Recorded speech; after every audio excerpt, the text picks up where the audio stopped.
Warahmatullahi wabarakatuh. Alhamdulillah rabbil alamin wassalatu wassalamu ala asyrafil anbiya'i wal mursalin sayyidina Muhammad wa ala alihi wa sahbihi ajma'in. Rabbi shrah li sadri wa yassir li amri wa hlul 'uqdatam min lisani yafqahu qawli. Amma ba'd. Kita masuk balik kitab. Kita baca balik kitab bantahan pada Habib Munzir. Sekarang ni kita masuk subtopik ya, pendalilan Habib Munzir untuk membolehkan beristighasah, minta hajat, minta pertolongan dalam keadaan terdesak kepada semati semayang. Pertama dah, pendalilan Habib Munzir dengan hadis syafaat Nabi SAW pada hari kiamat. Jadi ia berhujah dengan hari kiamat ni. Perlaku perkara yang hadis sebut pasal hari kiamat, ia guna untuk dalam hidup dunia ni, dalam dunia sekarang ni. Habib Munzir berkata, Rasulullah SAW memperbolehkan istighasah sebagaimana hadis beliau SAW, sungguh matahari mendekat di hari kiamat hingga keringat, hingga peluh sampai setengah telinga. Dan sementara mereka dalam keadaan itu, mereka beristighasah, memanggil nama untuk minta tolong kepada Adam. Manggil Nabi Adam lah. Peluh ni pas sampai telinga ni. Lalu mereka beristighasah kepada Musa, Isa dan kesemuanya tak mampu berbuat apa-apa. Lalu mereka beristighasah kepada Muhammad SAW. Sahih Bukhari, hadis nombor 1405. Juga terdapat banyak lagi hadis-hadis yang serupa pada Sahih Muslim, hadis nombor 194. Sahih Bukhari, hadis nombor 3162, 3152, 4435.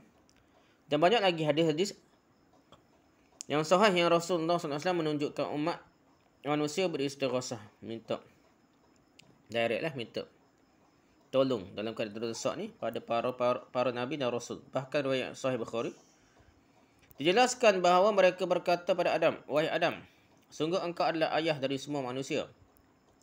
Dan sebagaimana tersebutlah banyak lagi hadis panjang. Dan Adam AS berkata, diriku, nafsi, pergilah pada selainku, hingga akhirnya mereka beristighasah, minta tolong, memanggil Nabi Muhammad SAW.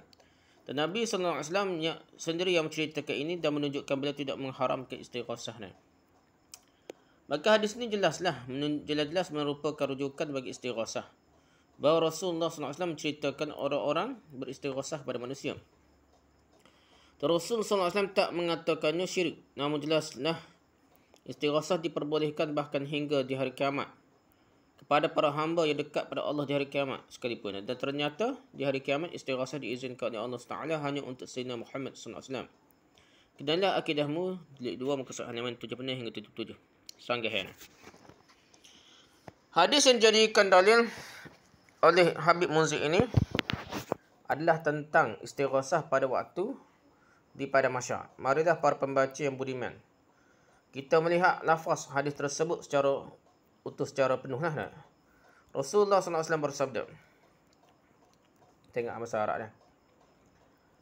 Yajma'ullahu an-nasa yawmal qiyamati fayaquluna law istashfa'na 'ala rabbina hatta yurihana min makanina fayatuna Adam fayaquluna anta alladhi khalaqaka Allahu biyadihi wa nafakha fika min ruhi wa amara al-malaikata fasjadu laka fashfa' lana 'inda rabbina fayaqulu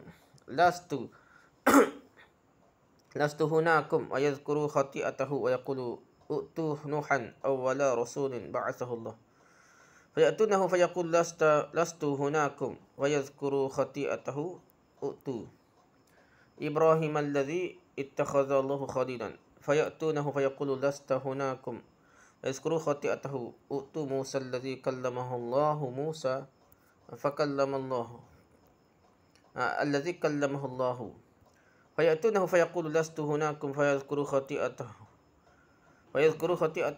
u'tu Isa fayatunahu fayaqulu lastu hunakum u'tu Muhammadan sallallahu alaihi wasallam faqad ghufira lahu ma taqaddama min dhanbihi wa ma ta'akhkhara fayatuni fasta'dhinu ala rabbi. Allah mengumpulkan manusia pada hari kiamat, maka mereka berkata, bagaimana kalau kita mencari syafaat agar Allah mengistirahatkan kita dari tempat kita ini? Maka mereka pun mendatangi Adam. Mereka berkata, engkaulah orang yang telah diciptakan oleh Allah dengan tangannya, dan Allah telah meniupkan dari ruh ciptaannya kepadamu dan memerintahkan para malaikat, maka mereka pun sujud kepadamu. Maka berilah syafaat bagi kami di sisi Rabb kami. Maka Adam berkata, aku tidak pantas, aku tidak dastuhunaka dah. Aku tidak sepatutnya, tidak pantas, tidak sepatutnya lah, tidak boleh. Dan Adam menyebutkan kesalahannya dan berkata, pergilah kepada Nabi Nuh lah, Rasul yang pertama kali Allah utusnya. Maka mereka pun mendatangi Nabi Nuh. Dan beliau berkata, aku tidak pantas, tidak boleh lah. Tidak sepatutnya lah. Lalu ia menyebutkan kesalahannya, berkata, pergilah berjumpa kepada Nabi Ibrahim, telah dijadikan oleh Allah sebagai kasih Allah. Maka mereka pun mendatanginya dan ia berkata, aku tidak pantas, tidak sepatutnya, tidak boleh lah. Dan ia menyebutkan kesalahannya, Nabi Ibrahim, dan berkata, datangilah Musa yang Allah telah berbicara dengannya. Maka mereka pun mendatanginya dan dia berkata, aku tidak pantas, tidak sepatutnya, tidak boleh lah. Dan ia menyebutkan kesalahannya, lastuhunaka. Kesalahan. Dan berkata, datangilah Isa. Maka mereka pun mendatangi Isa dan dia berkata, aku tidak pantas, pergilah ke Muhammad SAW. Nabi Isa tersebut kesalahan dia dah. Pergilah kepada Nabi Muhammad SAW, pergi jumpa Nabi SAW yang telah diampuni dosa-dosanya yang lampau dan yang mendatang. Maka mereka pun mendatangiku, lalu aku minta izin kepada Rabbku. Hadis riwayat Al-Bukhari nombor 1965 dan Muslim nombor 193. Jawapan dari pendalilan ini dari beberapa sisi. Pertama, keadaannya jelas. Tak kala itu Nabi SAW dalam keadaan hidup. Setelah dibangkitkan dari kuburan, beliau Nabi hidup, orang lain pun hidup macam alam zahir. Macam hidup lah, hidup bukan alam dunia ni, tapi alam pada mahsyar lah. Semua hidup dah. Dibangkitkan dari kuburan beliau. Dan manusia juga dalam keadaan hidup. Kerana telah dibangkitkan dari kuburan mereka masing-masing. Mereka berbicara dengan Nabi SAW. Dan Nabi juga berbicara dengan mereka. Tentunya ini berbeza dengan keadaan seseorang beristighasah kepada Nabi SAW yang dalam keadaan telah wafat dan dalam keadaan di kuburan. Lain dah. Alam barzakh. Kita alam dunia, alam barzakh. Alam lain. Masalah alam barzakh, alam kubur ni alam ghaib dah. Jadi dia tukar dah. Sedangnya Allah paling dekat dengan kita. Ghaib Allah ni. Lepas Allah ghaib, paling mendengar, paling mengetahui, paling mengabulkan doa. Tiba-tiba kita minta Nabi, kita meremehkan Nabi, kita angkat seolah-olah boleh tunai hajat kita, ganti kerja Tuhan ni kepada Nabi, kepada tok-tok wali lah. Jadi lain tu lah. Jadi lain tu. Ada alam ghaib, masalah. Kalau alam zahir di pada masyarakat semua, Nabi ko, orang lain ko, semua tu dalam keadaan yang boleh bertemu lah. Masa tu dia kira zahir lah, kira tidak ghaib dah. Jadi tidak nampak lah ketuhanan pada manusia Nabi-Nabi tu serupa manusia biasa lain lah. Pasal boleh jumpa, boleh kecek dah. Yang kedua, dalam hadis ini manusia tidak meminta kepada Nabi SAW untuk menghilangkan kesulitan dan kepayahan yang mereka hadapi. Bukan minta direct seolah Nabi ada tasarruf, ada kuasa untuk menghilangkan mudarat ataupun mendapatkan manfaat. Tidak. Akan tapi mereka hanya meminta kepada Nabi untuk berdoa. Suruh Nabi berdoa, minta syafaat Nabi, tolong doa kepada Allah SWT agar menghilangkan kesulitan yang mereka hadapi. Dan para ulama telah sepakat akan bolehnya bertawasul dengan meminta kepada seorang mukmin untuk mendoakannya kepada Allah. Dan sehidup ni boleh. Tak sepakat. Tak ada orang kata salah kita pergi jumpa ustaz, butuk guru, tolong doakan hamba dah. Jumpa mak pak kita, tolong doakan hamba. Hak dia sehidup. Maka apakah sama dengan orang yang datang kepada kuburan Nabi SAW kemudian minta agar diberikan rezeki? Atau pekerjaan, atau diberi keturunan dalam lain dah. Minta nombor ekor, minta keturunan, minta beli jodoh lah, minta beli pekerjaan dah. Orang jumpa kubur-kubur Badawi dia. Syekh Badawi lah, gapo tu gitulah kerjaan dia, minta benda-benda yang memang Tuhan je boleh. Kalau zahir pun, kalau jumpa dia hidup pun kita tak boleh minta dengan orang yang hidup. Ni tambah orang tu mati dah. Jadi kecuali mereka anggap waliullah ni dah, tak wali ni apa? Syekh Badawi ke apa jadi Tuhan dah. Menerima mandat ketuhanan dah. Kalau bukan Tuhan pun kata kuasa ketuhanan tu diberi izin oleh Allah. Itu dia minta dah. Tapi kalau orang tanya iblis pula, dia kata tak minta ni supaya dia minta Tuhan. Kalau kita tanya, kalau tak tanya tak. Kalau kita dengar zahir memang minta terus dengan tok wali.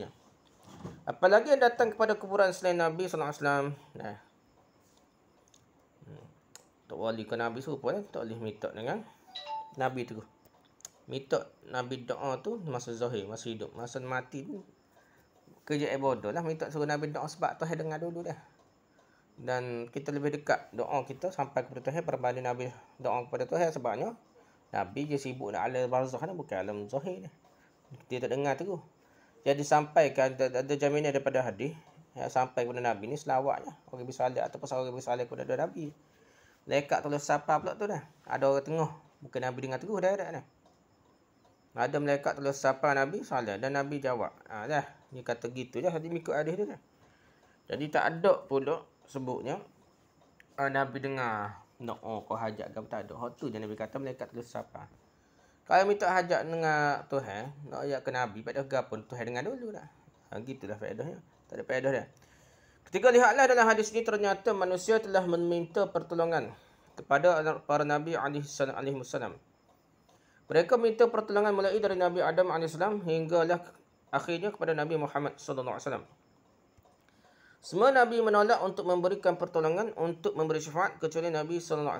Kalau para Nabi sahaja seluruhnya menolak memberi bantuan, bahkan para Nabi menyebutkan kesalahan-kesalahan yang pernah mereka lakukan. Lantas cuba bandingkan dengan pertama, orang yang pergi ke kuburan orang yang soleh, yang kesolehannya sangatlah jauh dan tidak boleh dibandingkan dengan kesalehan para Nabi. Lantas dengan mudah, dengan sepele, dengan relaxnya, dengan biasanya merasakan orang soleh tersebut akan membantu. Dah, orang teka-teka ni tak wali ni benda teka-teka je nah. Belum tentu dia soleh setara mana pun dalam hati perut dia tak ikhlas. Tak ikhlas saja pada dah tak jadi tak wali dah. Manusia hak lain je anggap dia tak wali dah. Jadi kita ni payah manusia dah. Tu tak kira dosa riak, takabur dia tidak, ataupun dia dengki dah. Dosa dengki suku pula dah. Dia tidak riak gapo dengki ke orang lain dah. Jadi merasakan amal dia hak zahir dia baik bukan main tolong orang. Tak jadi bagai juga. Oleh sebab itu kita payah nak menentukan orang ni. Memang orang ni juru hari syurga ke tak wali ke dekat tu payah benda yang kita tak boleh nak jangka dah. Allah yang Maha mengetahui, kita tak tahu, makhluk tak tahu dah. Jadi tu hak tak tahu tak wali dah. Dengan Nabi pun tak boleh minta terus direct. Tambah-tambah lah tak wali lain dah. Bahkan sebahagian para pemakmur kuburan terkadang meminta ke kuburan orang yang tidak jelas. Bahkan terkadang meminta ke kuburan orang yang menyeru kepada pluralisme dah. Ada hak yang tak anggap tak wali tu sebenarnya dia ni. Dah memang yang amal Hindu dah. Yoga dah atau petapa dah. Dia tapa tok selok kaki tapa. Nah. Jadi dia tapa tu dia buat macam amalan Hindu, tak makan tak minum tapi boleh hidup lama lagi. Benda tu pluralisme dia tak cakap tu hanya dia bukan cakap sama ibu ke bicara kau. Boleh gabung semua agama ni sama asalkan amal yoga dia boleh bersatu dengan Tuhan dia. Tu pluralisme. Jadi pokok pluralisme ni agama tu serupa belaka tak ada. Tak boleh anggap salah satu agama saja betul. Pokok ni ada di India ada dah. Dan dalam buku tasawuf setengah tu dia bubuh keramat tak wali pokok ni pokok yang asal Islam lah. Lepas tu amalkan amalan Hindu. Tapa-tapa lepas tu boleh keramat dia kira tak wali. Semaya baik pun ada dah. Itu ada di buku tasawuf setengah ni pun keramat tak wali yang anggap tak wali. Dan adalah orang hak tak gini gitu juga dah disembah jadi berhala dah. Di India tu nama gapo dah. Sai Baba dah. Dia tu tahu Islam kalau Hindu kau dak pergi masjid pergi dak. Berhala pergi tok kau Hindu pergi. Lepas tu je baik nak orang dak. Tolong orang gapo dah sekali pakat sembah dia dah. Gitulah dah dia. Yang menyatakan semua agama sama, yang menyatakan bahawa orang Yahudi dan Nasrani juga masuk syurga. Ada setengah tu. Duk kecek gitu orang anggap itu odi dah. Pergi pakat pergi kubur minta hajat. Bahkan sebagai orang yang mewasiatkan agar kuburannya kelak dikunjungi, ada juga wasiat dia. Sebagaimana disampaikan oleh Asy-Sya'rani dalam tabaqatnya. Asy-Sya'rani tak boleh tasawuf dah. Tabaqat dia tu cerita-cerita tentang tokoh-tokoh wali lah.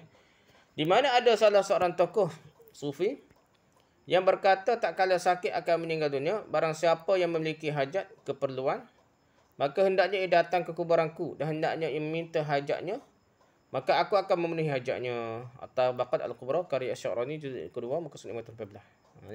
Sebab itu kita tak pelik. Asy-Sya'rani pertahankan Ibn Arabi. Cerita-cerita pelik dia pun banyak dalam kitab dia ni Tabaqat Al-Kubra dia ni. Tabaqat cerita tokoh-tokoh sufi lah. Nah.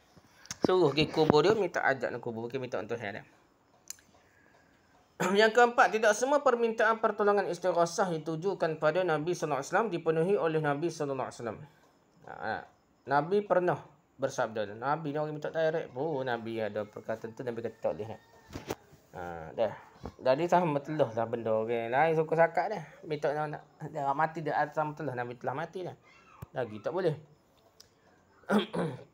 La ulfiyanna ahadukum yawmal qiyamati ala raqabatihi syatun laha sugha'un ala raqabatihi farasun lahu hamhamatun yaqulu ya Rasulullah aghisni faqulu la amliku laka syai'an qad ablaghtuka wa ala raqabatihi ba'irun lahu rugha'un yaqulu ya Rasulullah aghisni faqulu لا أملك لك شيئا قد أبلغتك وعلى رقبته صامت فيقول يا رسول الله أغثني فأقول لا أملك لك شيئا قد بلغتك أو على رقبته رقاعا تخفق فيقول يا رسول الله أغثني فأقول لا أملك لك شيئا قد أبلغتك.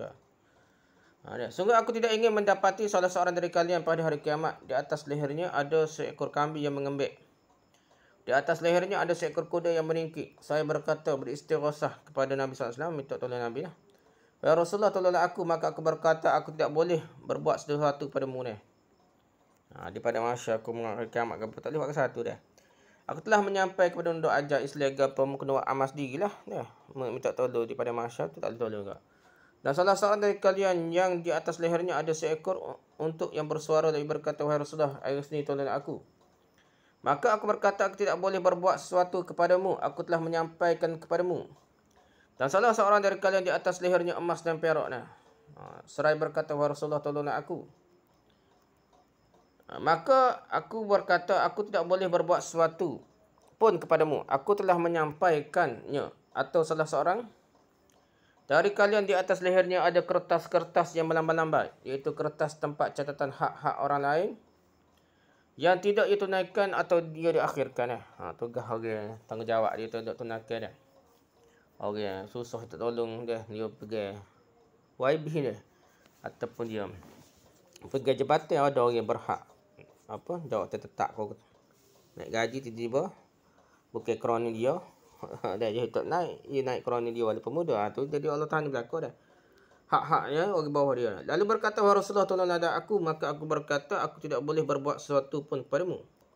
Aku telah menyampaikan kepadamu ajaran Islam Nabi wajib berlaku dah. Cuma ada umat ni tidak amal. Hadis Bukhari nombor 3073 dan Muslim nombor 1831. Habib Muzir berkata lagi dah. Demikian pula diriwayatkan bahawa di hadapan Ibn Abbas radhiyallahu ada seorang yang krem kakinya. Kaki yang nyetok panggil krem. Jadi lalu berkata Ibn Abbas radhiyallahu anhu, sebut nama orang yang paling kau cintai. Maka berkata orang itu dengan suara yang keras, Muhammad. Sebut dah.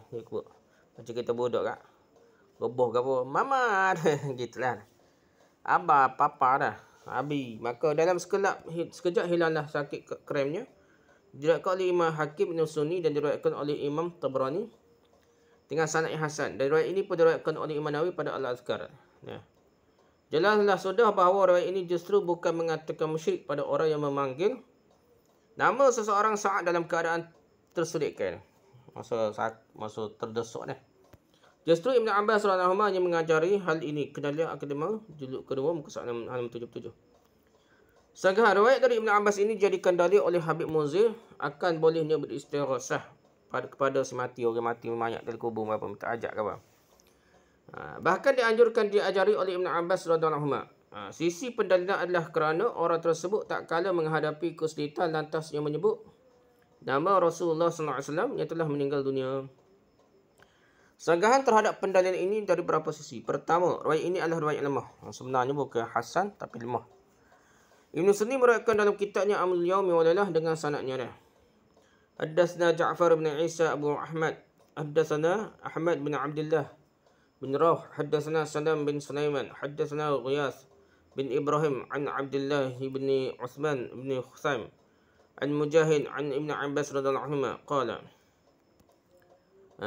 حذرت رجل عند ابن عباس قال ابن عباس اذكر أحب الناس إليك فقال محمد صلى الله عليه وسلم fadhahaba qadaruhu. Ada seorang yang krem kakinya di sisi Ibn Abbas. Maka Ibn Abbas berkata, sebutlah orang yang paling engkau cintai. Maka orang tersebut berkata Muhammad SAW.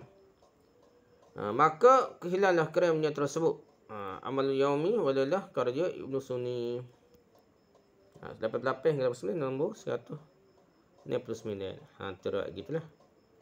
Dari jalan Ibn Sunni juga diriwayatkan oleh Imam Nawawi dalam kitabnya Al-Azkar halaman 201 tu jalan sanadnya.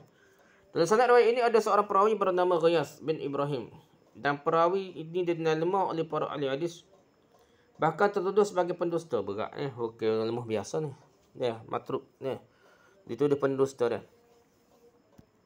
Berikut saya sebutkan perkataan para ahli hadis. Az-Zahabi Asy-Syafi'i berkata Ghiyas bin Ibrahim al-Nakhai Adil Uthman wa ghayrihi. Qala Ahmad. Tarakan nasu hadithahu. Ahmad katakan ni berat ni dah. Wa ruya Ibn Abbas an Yahya laysa bisiqat. Wa qala al-Jawzajani kana fi ma sami'tu ghayra wahidin yaqulu yad'u al-hadith. Ni kata ramai kata dia. Rekod hadis. Wa qala al-Bukhari tarakuhu. Imam Bukhari kata tarakuhu, tinggalkan dia tu berat benar lah. Imam Bukhari ni dia kata slow je, lembut dia tu maksud ibu tak lain dah ni. Tarakuhu tu maksudnya tuduh pendusta dah.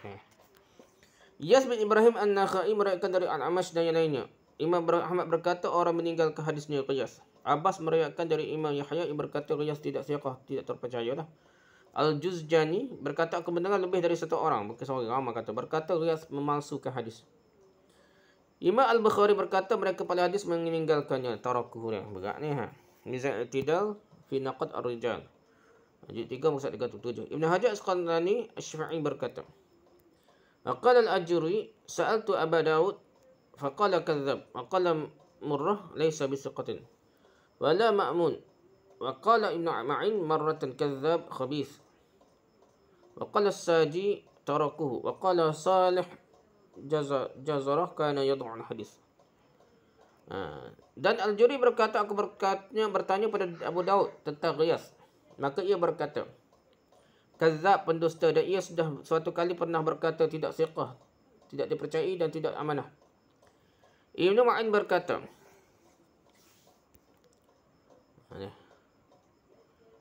Ibnu Ma'in berkata Ghiyas pendusta yang buruk. As-Saji berkata mereka meninggalkannya.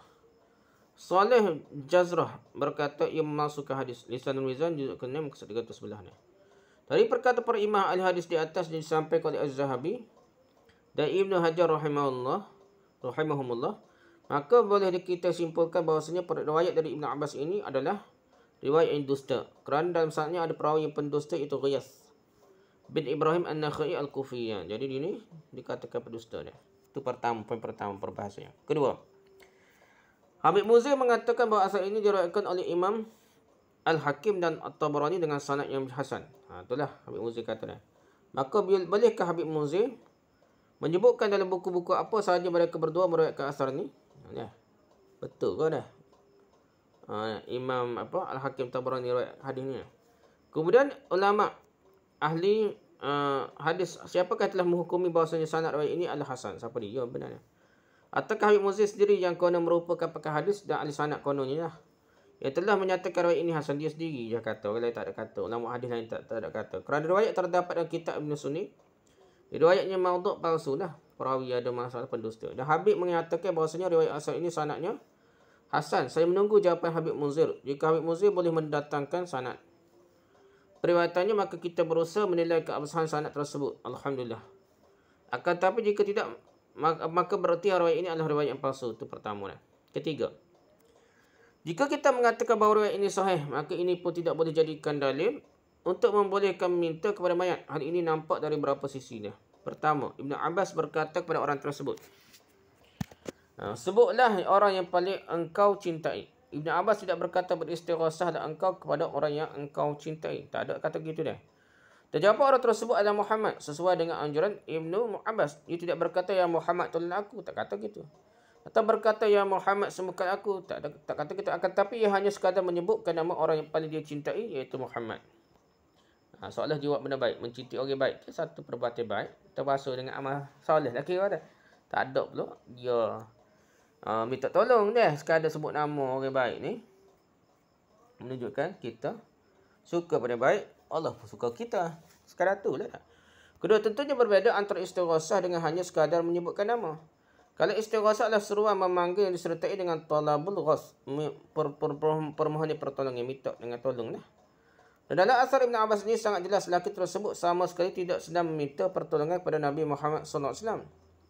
Bahkan lelaki tersebut tidak menyeru pun Nabi Muhammad SAW dan berkata wahai atau ya Muhammad, tak ada ya pada depan dah. Akan tetapi ia hanya menyebut nama Muhammad, Muhammad gitu saja dah. Tanpa disertai dengan seruan wahai atau ya. Kalaupun lelaki tersebut mengatakan wahai Muhammad, maka ini pun bukanlah istighasah lagi. Kerana tidak disertai dengan permohonan pertolongan. Jadi kalau ia sebut ya Rasulullah kau yang gapo tapi tak minta gapo, tak apa, dan dalam nasihat ada ya Rasulullah, kami cinta imu kau gapo dah.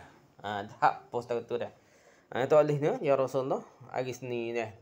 Ataupun tolonglah dah. Masa dunia ni seolah kita minta hajat, Nabi tak lihat. Ketiga, kalau hanya sekadar menyebutkan nama atau menyeru nama seorang tanpa permohonan pertolongan sudah dikatakan istighasah, maka jika seorang sedang stres, lantas menyebut nama isterinya yang sangat ia cintai agar fikirannya tenang, maka apakah orang ini dikatakan telah beristighasah dengan isterinya, dengan beristighasah dengan wanita yang jauh lebih lemah darinya? Ya. Sekadar sebut nama isteri, nama anak, nama pok dia, hak tu, hak saya kan. Adakah bermakna dia telah minta hajat dengan orang yang lemah, lebih lemah daripadanya? Tidak dah. Sekadar nak lega ke hati dah. Yang keempat dalam kisah ini, Ibn Abbas menyarankan untuk menyebut seorang yang paling dicintai oleh lelaki tersebut. Ibn Abbas tidak mempersyaratkan bahawasanya orang yang paling cintai tersebut harus merupakan roh orang yang sudah wafat. Tak ada disebut dia. Mesti orang yang mati dia, orang yang dia sayang pok dia, pok adik-beradik dia ke, isteri dia ke, anak dia apa pada dah ya.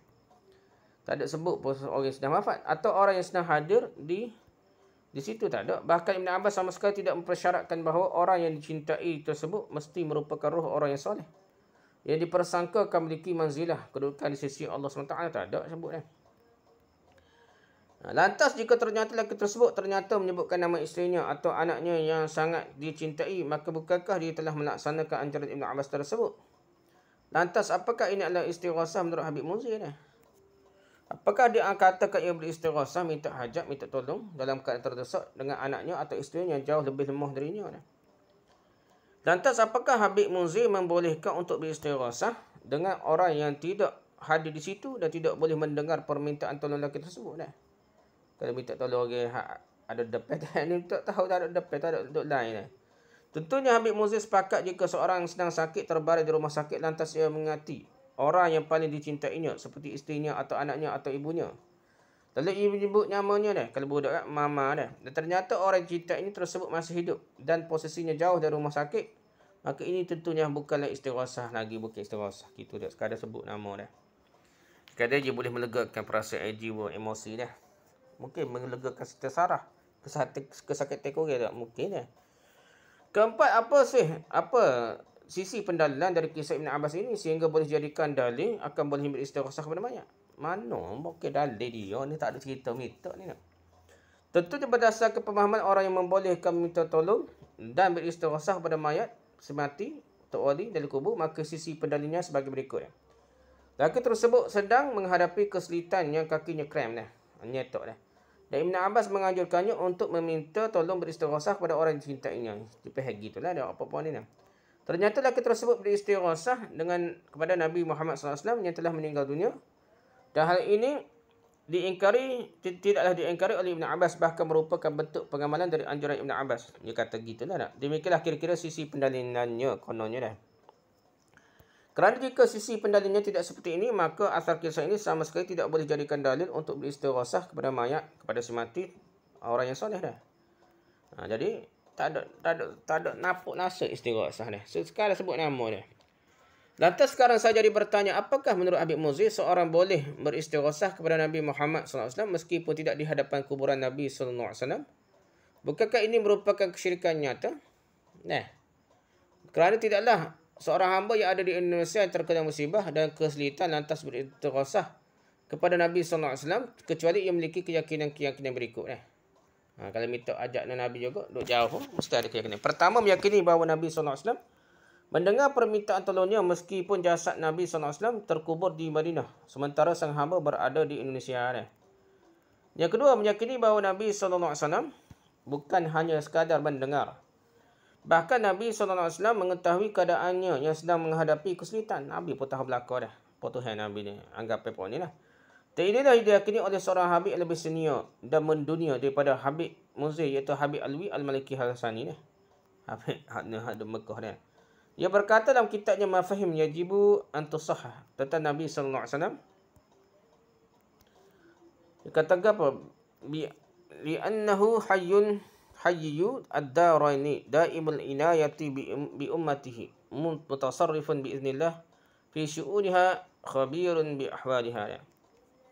Sungguhnya Rasulullah SAW hidup di dunia dan di akhirat. Dua-dua hidup tak mati. Habib sentiasa memperhatikan umatnya. Jadi Nabi perhati umatnya. Ini kata Habib Alwi Al-Maliki dah.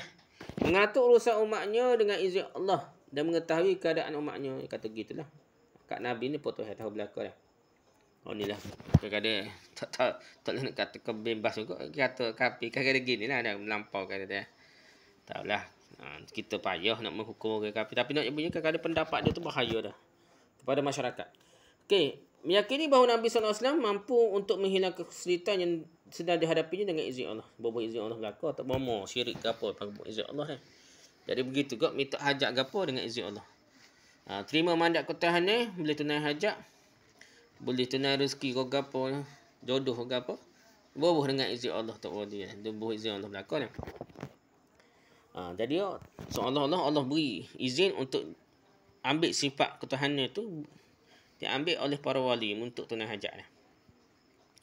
Lantas bagaimana jika roh yang dimintai tolong tersebut adalah selain Nabi SAW? Maka apakah Habib Muzir juga membolehkan untuk beristighosah kepada roh tersebut meskipun tidak di hadapan kuburannya? Dengan berkeyakinan bahasanya roh-roh orang salih boleh menghilangkan kesulitan dengan izin Allah. Bawa izin Allah belakang. Ini masalah dia.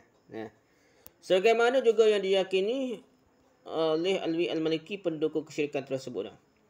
Alwi Al-Maliki Hasani berkata, wal hasin annahu la yakfuru al-mustaghisu illa idza i'taqada al-khalqi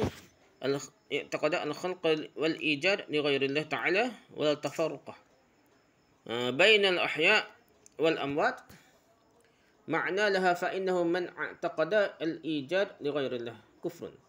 وأنت تعلم أن غاية ما يعتقد الناس في الأموات هو أنهم متسببون ومكتسبون كالأحياء لا أنهم خالقون موجودون كالإله. Intinya ataupun kesimpulannya ataupun dasarnya apa? Intinya lah. Sesungguhnya orang beristighosah pada mayat dia. Walhasil gitu dah. Kesimpulannya, sesungguhnya orang beristighosah kepada mayat tidaklah kafir kecuali jika meyakini ada selain Allah yang menciptakan. Dia cipta. Dah. Mitok hajat, mitok gapo, bukan cipta kak. Dengan izin Allah, berbuat dengan izin Allah, mitok dengan jin, dengan syaitan ni, iblis gapo pun tak apa dah. Yang pentingnya anggap yang yakin bahawa Allah yang menciptakan. Dan pembezaan antara orang yang hidup dengan mayat-mayat tidak ada artinya dah. Serupa je orang hidup dengan mati. Kerana barang siapa meyakini ada yang menciptakan selain Allah, maka kafir dah. Dan engkau mengetahui bahawasanya puncak dari apa yang diyakini manusia tentang mayat-mayat, bahawasanya mayat-mayat tersebut hanyalah sebagai sebab. Ni poinnya sebab dah. Sebab yang karut dah. Sebab zahir tak apalah waktu mari ke muhaizat ke apa tu dah. Dia kata pensupun sebab penadu mitok. Jumpa doktor sebab untuk boleh makan ubat, cari ubat untuk sihat ni.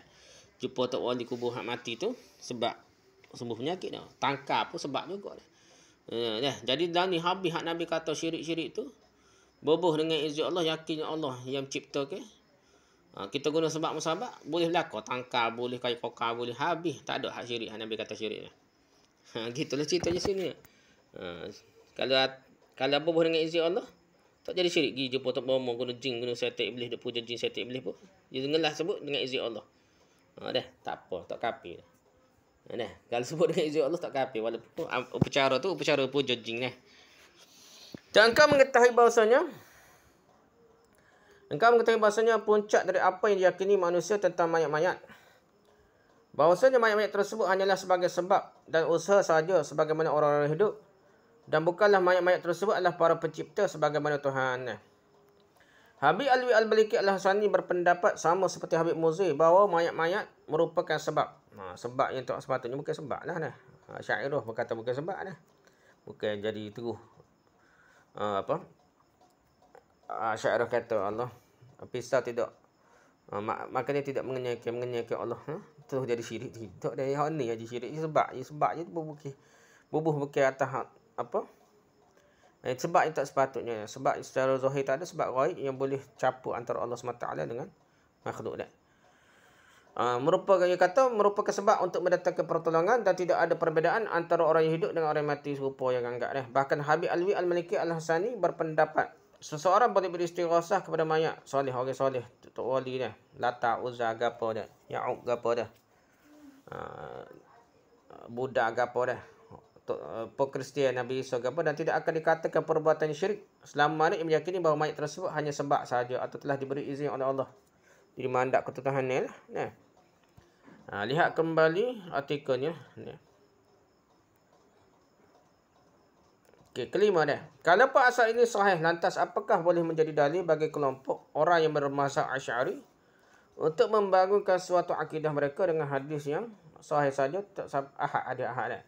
Bukankah orang-orang Asy'ari mempersyaratkan bahawasanya yang boleh jadikan dalil untuk permasalahan akidah mestilah dalil yang mutawatir dan bukan dalil yang ahad. Bukan ada ahad yang tak cukup dah. Yang persyaratan ini adalah warisan yang diambil oleh orang-orang Asy'ariyah dari kaum Mu'tazilah. Dan insya-Allah akan ada pembahasannya secara khusus. Ini semua jika riwayat tersebut adalah sahih, ternyata seperti yang sudah jelaskan bahawa riwayat tersebut adalah palsu sebenarnya. Habib Muzi berkata lagi, kita boleh melihat kejadian tsunami di Aceh beberapa tahun yang silam. Bahawa bagaimana air laut yang setinggi 30 meter dengan kecepatan 300 km lah per jam kali lah. Dan kekuatannya ratusan juta ton. Mereka tak menyentuh masjid tua dan makam salihin, kubur-kubur soleh. Hingga mereka yang lari ke makam salihin selamat. Kubur-kubur ke tok wali ni selamat. Inilah bukti bahawa istighasah dikendaki oleh Allah SWT. Kerana kalau tidak, lalu mengapa Allah jadikan di makam-makam salih itu terdapat benteng yang tak terlihat membentengi aibah itu dah. Jadi macam ada benteng, ada orang sekat berkubur daripada dimusnahkan oleh tsunami lah. Iaitu sebagai isyarat ilahi bahawa demikianlah Allah memuliakan tubuh yang taat padanya daripada Allah SWT lah. Tubuh tak bernyawa itu Allah jadikan benteng untuk mereka yang hidup. Tubuh yang tak bernyawa itu Allah jadikan sumber rahmat dan perlindungan Allah Taala ketika kepada mereka yang berlindung dan lari ke makam mereka dah. Taksub, nampak sangat taksub pada kubur ni. Mereka lari berlindung pada hamba-hamba Allah yang soleh, mereka selamat. Mereka lari ke masjid-masjid tua yang bekas tempat sujudnya orang soleh, maka mereka selamat. Mereka lari dengan mobilnya tidak selamat. Mereka lari mencari tim SAR. Inilah bahagian penyelamat ni tak? Tidak selamat juga. Pertanyaannya adalah kenapa Allah jadikan makam sebagai perantaraan perlindungannya? Kenapa bukan orang hidup? Kenapa bukan gunung? Kenapa bukan perumahan?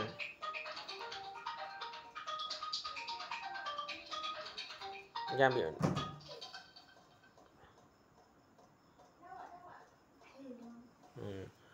Jawapannya bahawa Allah mengajari penduduk bumi ini beristighasah pada salihin.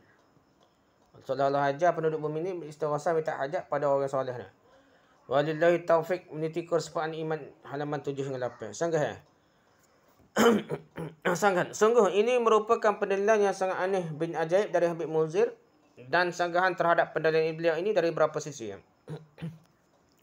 Pertama, apakah begini berdalil yang benar dalam beragama ni? Mana dalil dari Al-Quran dan hadis Habibuna Rasulullah SAW ataupun perkataan para sahabat dengan riwayat benar? Apakah kerana sebuah keyakinan yang sudah mengakar lalu menghalalkan segala cara agar keyakinan boleh mereka diterima lah, kerana mereka boleh terima lah. Tidak boleh disangka pendalilan seperti ini keluar dari Habib Muzi. Benar-benar aneh bin ajaib. Subhanallah, wallahul musta'an. Kedua dia. Apakah Habib Muzi sudah melakukan sensus data buat perbandingan data orang-orang yang selamat dari bencana tsunami di Aceh secara keseluruhan dengan perhatikan sebab kenapa mereka selamat? Apakah yang selamat kerana berdoa kepada Allah tanpa beristighosah kepada mayat? Lebih sedikit daripada orang yang selamat kerana beristighosah kepada mayat. Berapa ramai dia? Betul ke? Kes kubur dia. Ada orang di gereja selamat. Nak kita nak hujungkan, dia kata dalam gereja selamat. Betul lah gereja dia dah. Tak ada syirik ke apa, tak salah, tak sesak. Kubur selamat, masjid selamat. Betul ke dah? Jadi kita payah. Kadang-kadang memang Allah tak beri tu. Tempat tersebut ada dengan izin Allah. Tetapi adakah semata-mata kerana orang soleh tersebut? Kadang bukan kerana orang soleh dah. Kerana tempat tu Allah nak jaga kau ataupun tanah yang kukuh kau macam-macam sebab data dia. Lepas tu berapa orang selamat kat makam ni, berapa orang duduk situ, masjid lama dah. Jadi tempat ada orang selamat atas rumah, ada selamat atas perahu. Berapa datang ramai mana orang selamat tidak duduk di masjid dia. Masjid tu tidak duduk di kubur-kubur, duduk di lain selamat juga dia. Ramai mana dia kena buat data lengkap lah. Ketiga, perkataan Habib Muzi, mereka lari mencari tim penyelamat tidak selamat. Ini merupakan pernyataan yang aneh bijai yang menimbulkan pertanyaan-pertanyaan.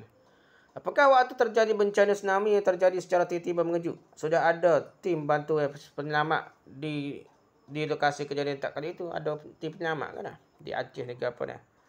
Ataukah tim penyelamat tiba di lokasi kejadian setelah selesai tsunami?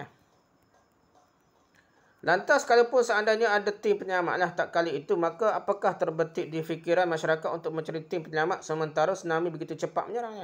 Dia aku memikir nak cari tim penyelamat. Tiba-tiba orang buat nak cari tempat tinggi. Cari tempat yang boleh berlindung bangunan tinggi dia. Yang tidak runtuh dia.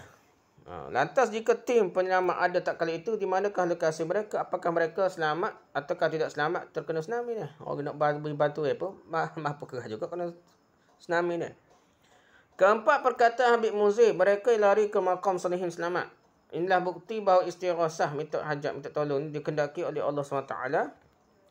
Kerana kalau tidak lalu, mengapa Allah jadikan di makam-makam kubur orang soleh, wali terdapat benteng yang tak terlihat membentengi aibah itu dah.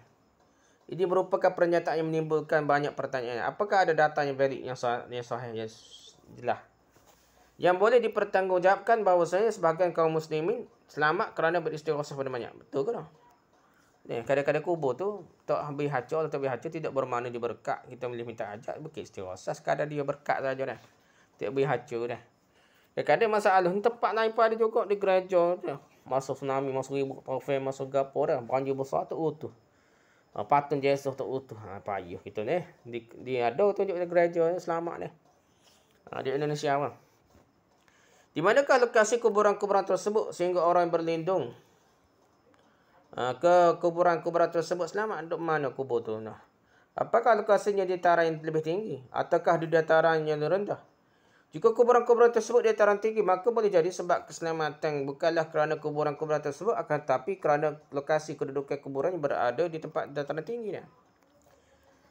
Jika seandainya lokasi kuburan di dataran yang rendah, maka inilah yang ajaib, menunjukkan bahawa air tsunami terhalang dinding yang tidak nampak sebagaimana perkataan Habib Muzi. Kerananya kami sangat memerlukan informasi yang akurat, yang jelas, yang betul cerita-cerita karut lah. Dengan data yang valid dari Habib Muzi lah. Janganlah lupa jumlah orang yang selamat tersebut kerana kuburan tersebut dia jumlah berapa orang dah.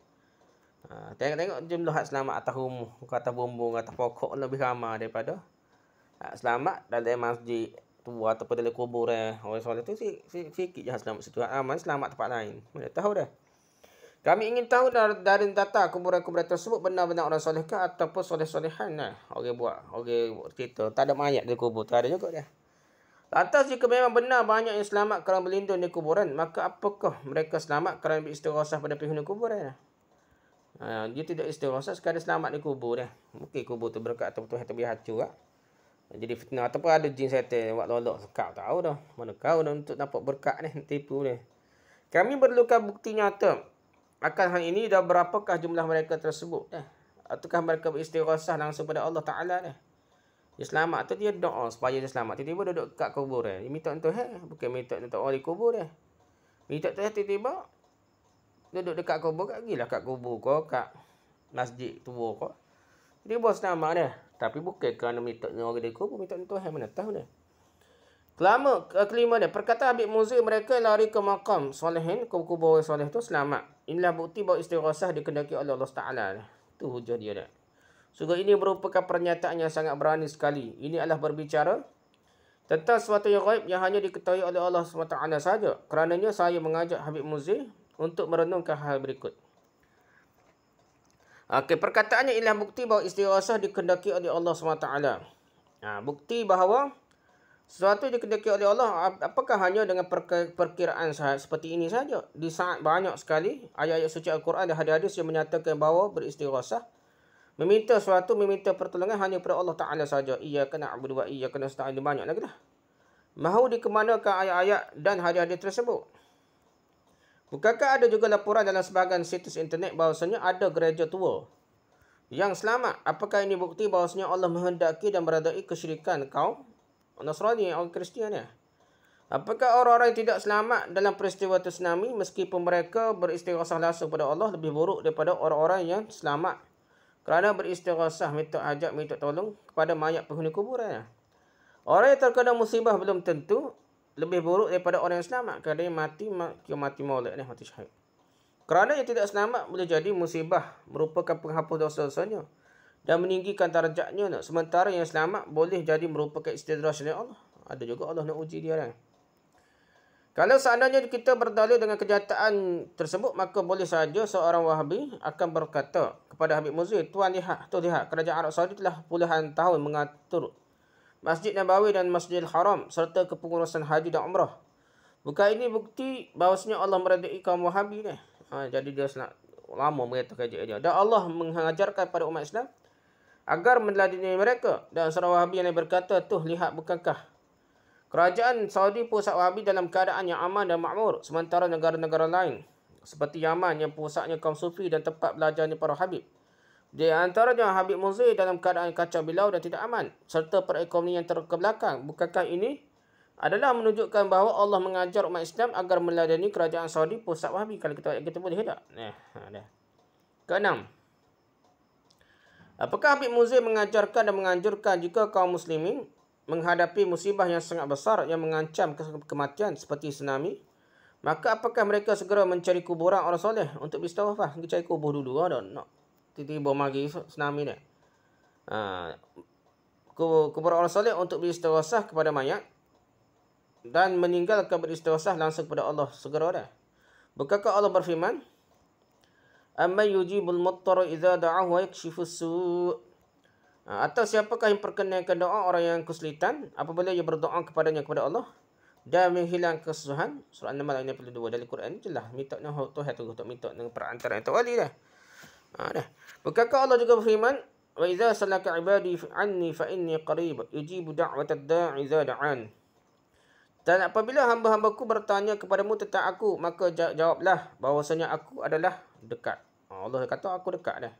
Maha mendengar, dekat kita. Allah dekat lagi daripada kita. Dan Allah lebih dekat daripada kita. Aku mengabulkan permohonan orang yang berdoa apabila memohon kepadaku. Surah Al-Baqarah ayat 186. Ar-Razi berkata,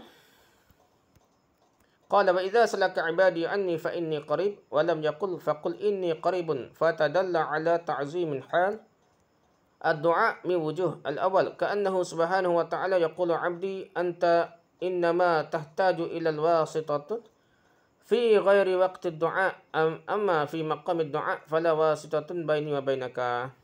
Ni Ar-Razi kata apa?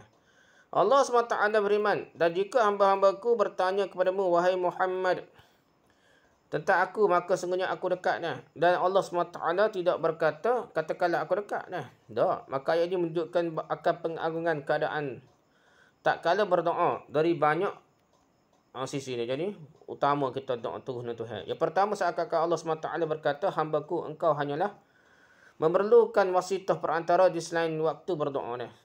Waktu doa terus minta Tuhan dah. Selain bukan doa tu dah, boleh minta tolong akak bagi ke apa orang lain dah. Tapi doa kan tu direct Tuhan. Adapun keadaan berdoa maka tidak ada perantaraan antara aku dengan kau. Tak perlu tak wali, kau nabi ke apa dia. Rujuk Mafatihul Ghaib. Jilid 5 muka 106. Renungkanlah wahai Habib Muzir.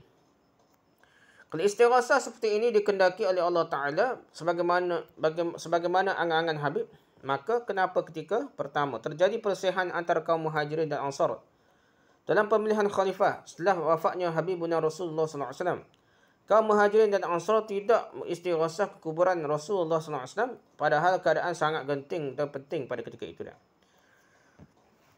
Yang kedua, terjadi peperangan melawan orang murtad yang menyebabkan banyak meninggal dari para ahli baca Quran. Kemudian Umar radhiyallahu menyarankan Abu Bakar agar dikumpulkannya Al-Quran dalam satu mushaf. Kenapa Abu Bakar tidak beristighasah ke kuburan Nabi Muhammad SAW dalam hal ini minta pertolongan? Padahal ini adalah kejadian yang sangat penting. Ni ada khilaf ni. Suatu mushaf ni ada dah dah.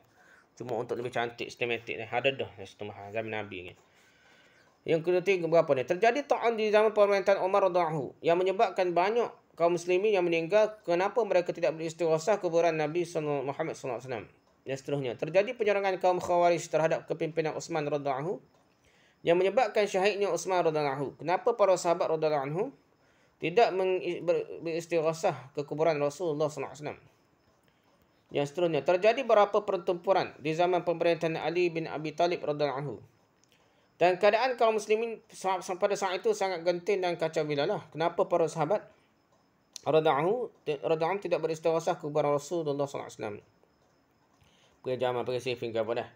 Masih banyak lagi Habib. Kejadian-kejadian genting dan penting. Tetapi kenapa para sahabat radhiyallahu tidaklah beristighasah, tidak minta hajat ke kuburan Rasulullah SAW? Cuma mikir. Nak mikir sikit. Sekat tu saja. Wallahualam.